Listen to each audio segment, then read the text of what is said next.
Қайырлы күн достар. Бөдене шаруашылығының күнделігі.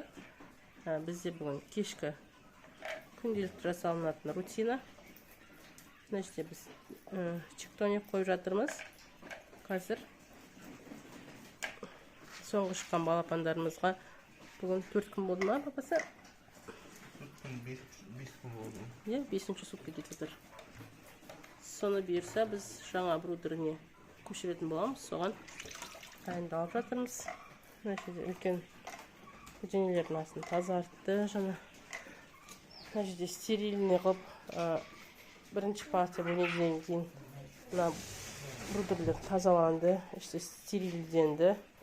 Үстін бәрін антисептикпен обработка жасалынды. Тап-таза. Ноп-ноп болып тұр қазір. Осы бір брудер. Қолдан жасалынған. Мынау екінші брудер. Бұл кәдімгідей неден жасалынған. Морозильниктің коробкасынан біздің көрермендеріміз бәрі біледі. Бұның қалай жасалу жолдарының бәрі алдыңғы видеоларда бар. Бұл брудерлердің жасалынуы. Ал мынау осы күн 5 күнге шейін осындай коробканың ішінде лампочкамен осындай қолдан жасалынған брудердің ішінде тұрды. Бәрі аман есен. Осы вылупымыз Аллаға шүкір сәтті болып шықты.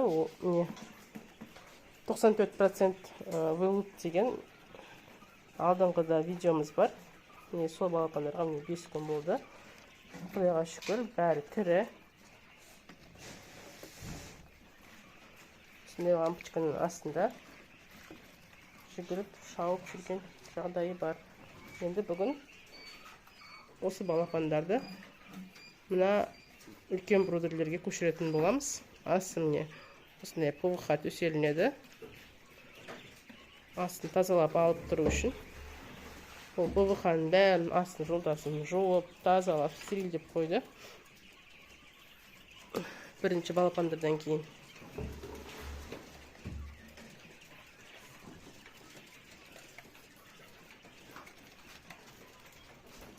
Енді осылардың бәрін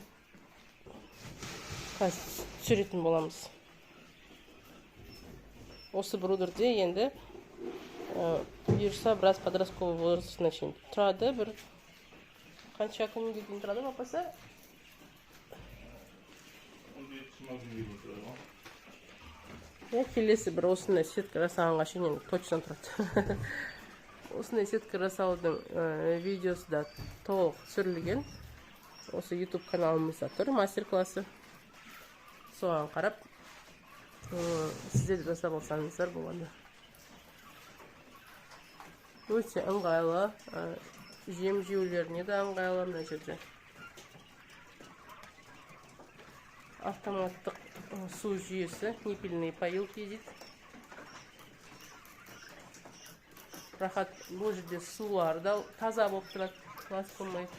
Жемдерді таза болып тұрады. Өздерді таза болып тұрады. Астына түсіреді кәметі. Соны тек тазалап алып тұрамыз.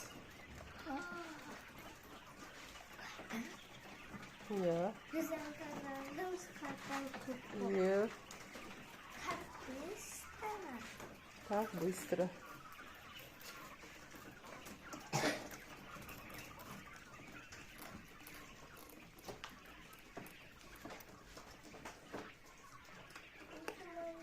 Непильный поил деген су ішуді да үйреніп алды бұлар.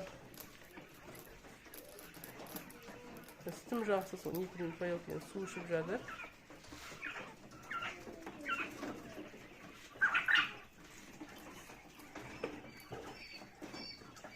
Бұлар 3 аптадан асты. Алла қаласа жұмыртқаға келе жатырмыз.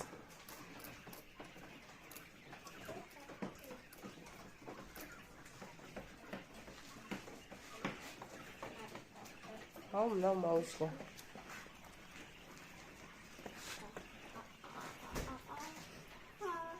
Астына әппақ жаялық. Күнделікті мына астындағы білдірген жаялықтарын мындай қылып жуып отырамыз.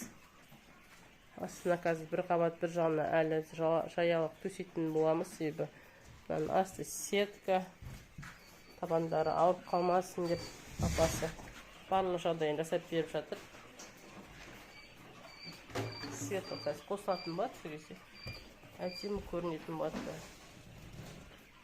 Әппақ тап-таза жерге қазір балапандарымыз көшірілетін болады. Чиктоник қойылды, суы қойылды. Жемдері бәрі қазір тазаланып, бәрі қойылады. Бұлардың өздерінің пометтары өздеріне у болып келеді. Сондықтан да біз тазалаудан жалықпаймыз. Балапандарымыз мықты, денсаулықтары жақсы болып өссін деп.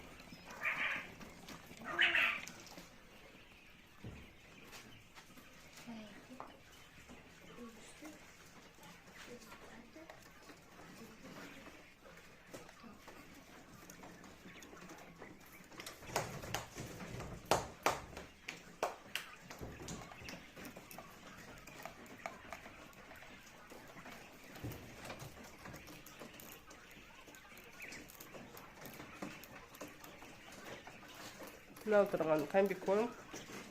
Осындай құрама жем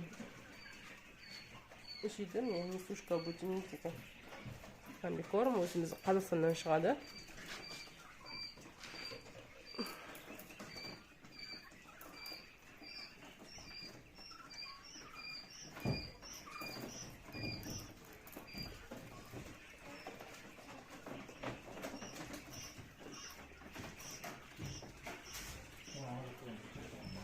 Мына жерде жемі қойылып жатыр қазір.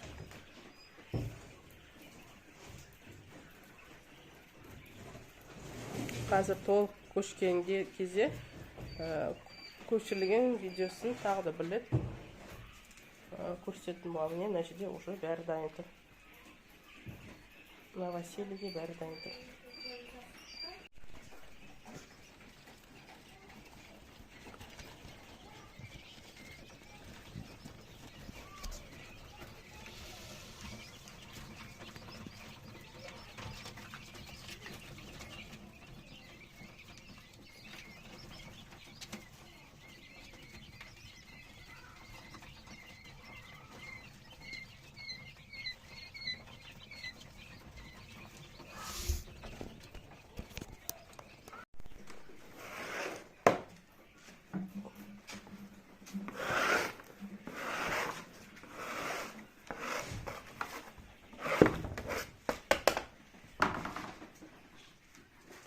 Күнделікті тазалық жұмыстары осылай күніне 2 рет тазалап отырамыз біз.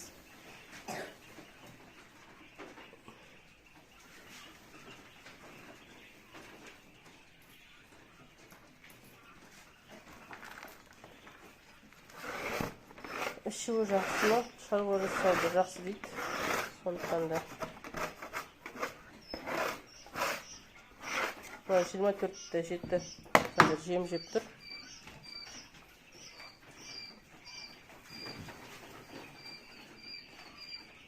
Сондықтан удобрениені де жақсы шығарып жатыр.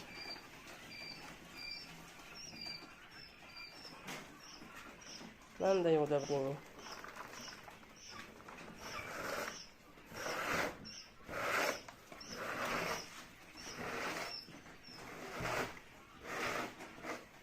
Өзіне ұстау оңай ма деп сұрайтын кісілерге достар, ол әр заттың өзінің қиыншылықтары болады.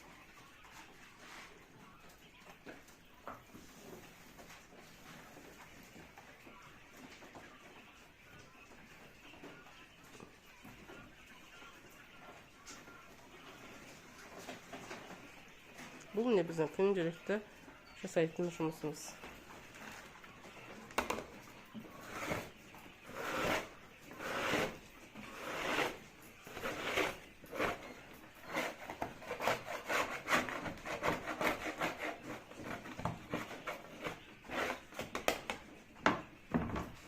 Осылай күніне 2 рет тазалап тұрсаңыздар, болды, иіс сасымайды. Егер де аптасына 2 рет тазалайын десеңіздер, қораңыз. Естесіне бүт сасып, иісі сіңіп, сондай болып кетеді.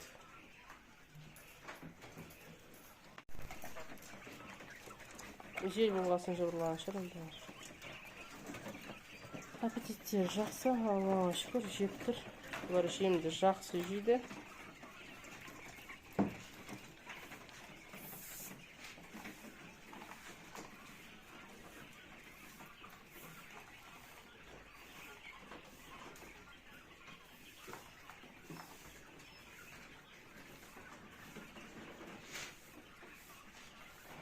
бір адамға жетерліктей бұның жұмысы бар.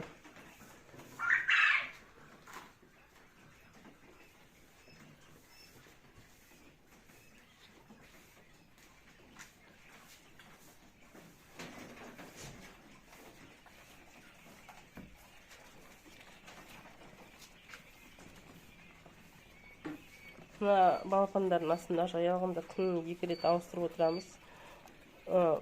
Бұл малышняның астындағы жайылықтарында 3-4 күнде бір ауыстыратын кісілер де болады. Бірақ біз постоянно ауыстырып отырамыз.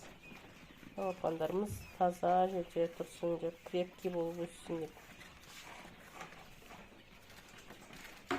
Енді мүмкін 2000-4000 штук балапан ұстап жатқан кісілерге ол нереально шығар, енді күнде қайта астын ауыстырып тұру.